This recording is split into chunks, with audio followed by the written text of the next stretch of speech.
Hello and welcome to Secrets of a High-Speed Insurance Engine. My name is Shane Sepherd. I'm speaking to you today about insurance claims processes and how to make them more efficient. I want to tell you a little bit about myself, not a whole lot, but a little bit. I've worked at a health insurance company for roughly 4 to 5 years in policy administration. I worked at a optometry office for 11 years. And I currently work at VisionWeb. And so VisionWeb serves as kind of an intermediary between healthcare providers and insurance companies. And so it's a bit of a unique experience. I'm blessed to have worked in really kind of the entire process.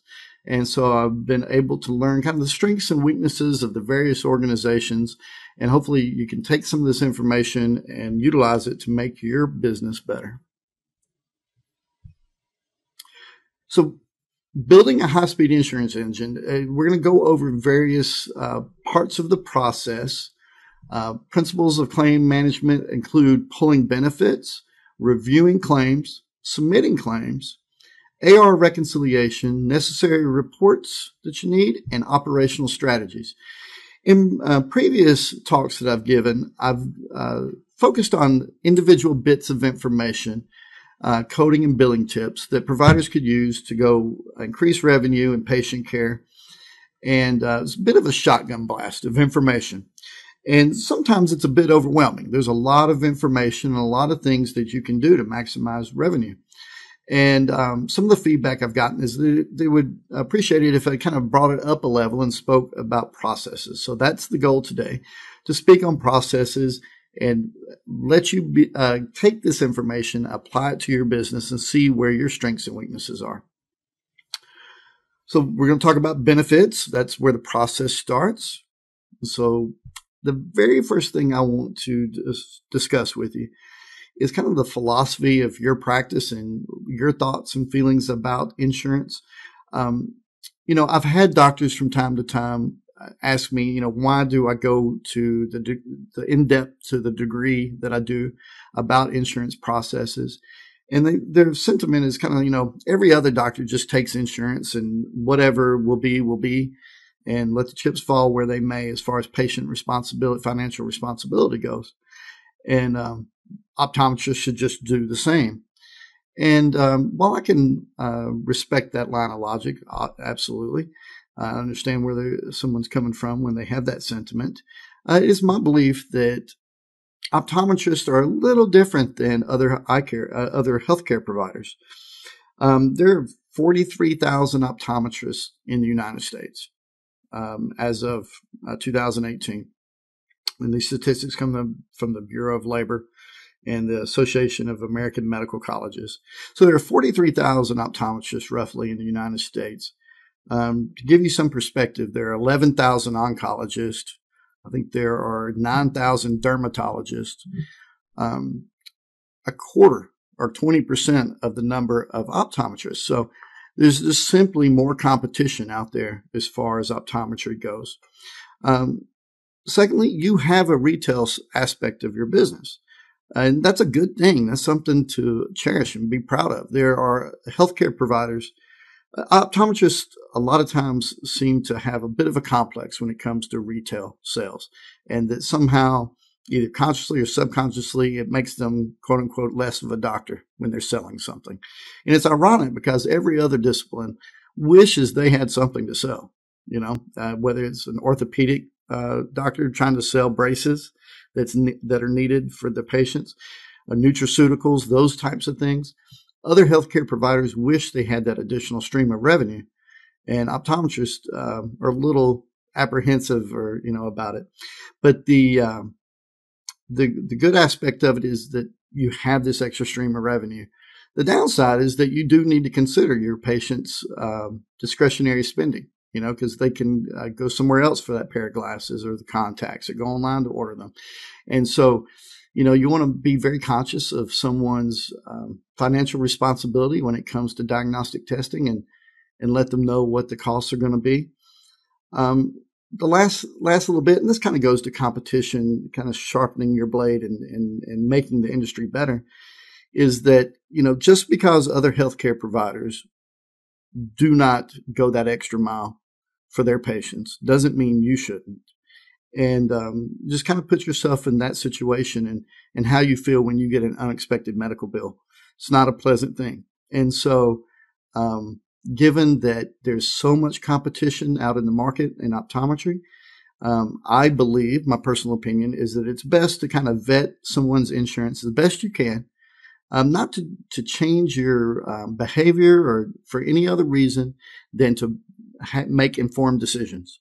If you have information and the patients have information, lo and behold, decisions get made.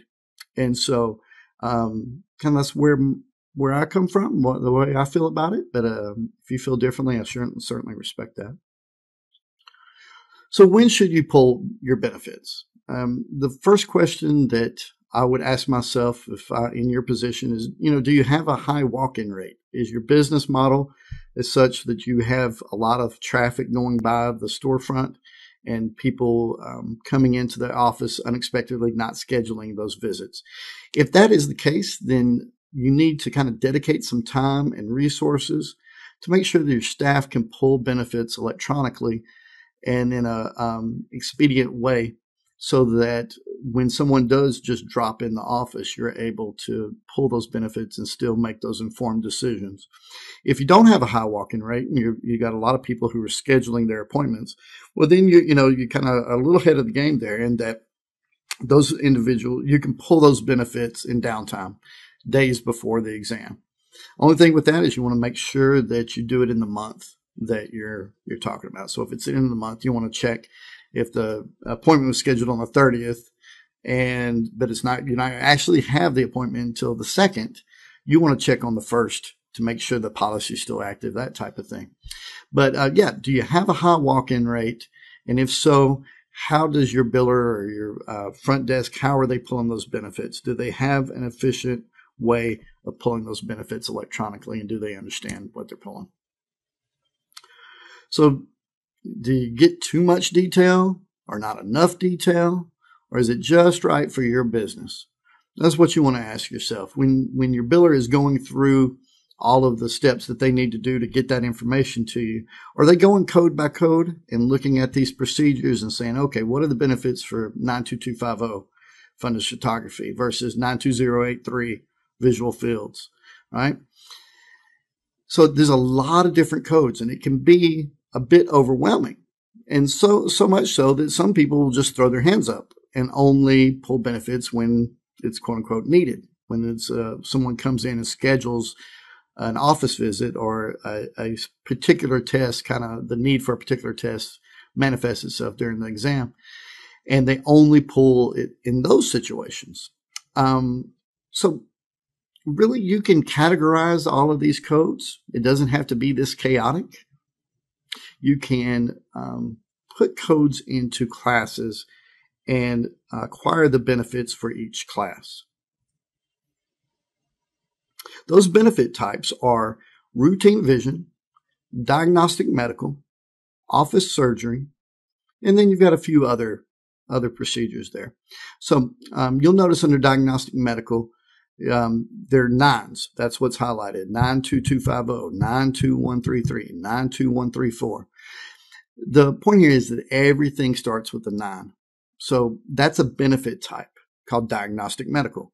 So all of those procedures are going to have the same benefit regardless of any other bit of data. 92250 is going to process and pay the same as 92083, fundus photography and visual fields. They're going to process and pay the same. Now, from time to time, you'll run into a payer exception, something based upon that state or that payer will be an exception to that. So, for example, in Texas, Blue Cross Blue Shield hasn't traditionally processed corneal topographies, and that's a 9 code. So, you can throw that out as an exception and go, well, yeah, but that doesn't fit the model. That's the exception. There, you may have one-offs here and there, but you'll learn those through this process. But so diagnostic medical, office surgery, those are your 6 codes, 68761, 66984. So foreign body removals, punctal plugs, cataract post-ops, anything that starts with a 6 is going to be considered office surgery. And it's important to make that distinction, and I'll speak to that in just a moment.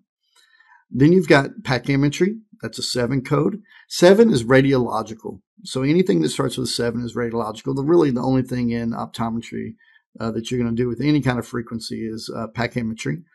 My understanding is that back in the day that it was that's how it was performed, and these days it wouldn't be classified as radiological, but they've never updated the code, so it's still classified as radiological under the benefit type.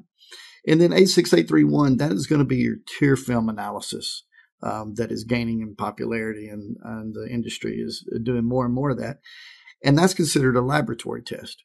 So anything that starts with an 8 is going to be a laboratory test, and you need to pull that benefit type, and you would need a CLIA number for that, CLIA waiver.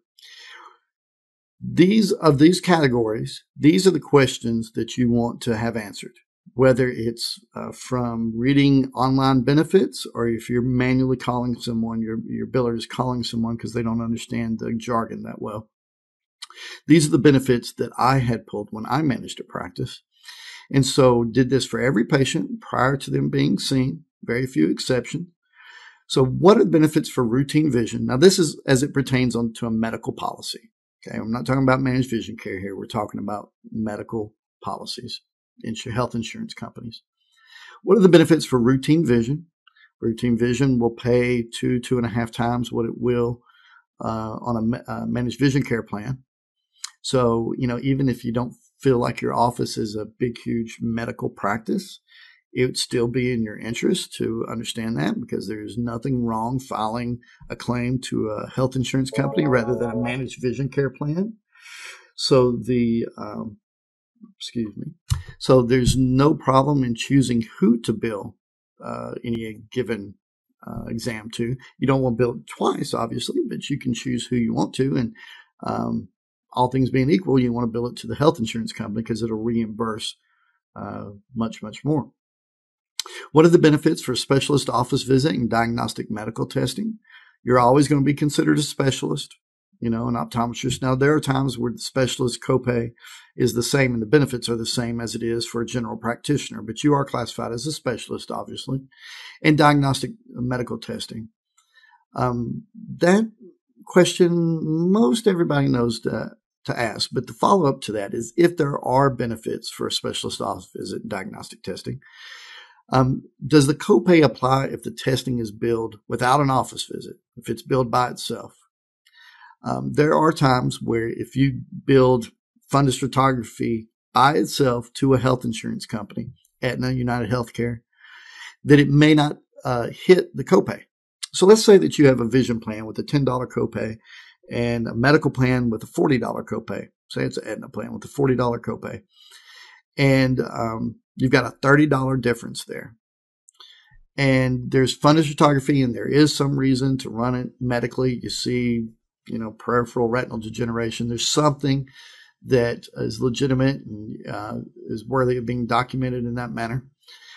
You could bill potentially that fundus photography to United Healthcare or Aetna and not hit the copay at all. You just pay in full, and then you could bill the exam to the managed vision care plan. And in that situation, if they were going to bill for a screening, if the patient was going to pay for a screening, you've actually lowered the patient's cost by $30 and increased their discretionary income. Materials aren't discretionary. You need them, so I'm not insinuating that. But you would increase their ability to buy more goods. What are the benefits for office surgery? Office surgery oftentimes may be subject to deductible, where diagnostic medical testing is not. So just because your 9 codes will pay, don't assume that your office surgeries will pay. Foreign body removals, pontal plugs sometimes will go to deductible, and the staff and the doctor kind of lump it in with the diagnostic testing and go, okay, well, fundus photography paid, pontal plugs will pay. Pontal plugs start with a 6, and so they're considered office surgery, and you want to make sure that deductible doesn't apply. For all of these codes, when you're pulling the benefits, you want to see, really don't look at the deductible first. My advice to offices, to doctors, is to check for the benefit, check for these benefit types, And while doing that discovery, if it says that it's subject to deductible, then go look at the deductible information and see if it's met. But don't do it in reverse. Don't look at the deductible information, see that it's not met, and that keep you from looking at the details of the procedure, of the benefit type. Radiological services and laboratory testing, just as we mentioned. So if you'll go through and have your biller or your front desk ask these questions.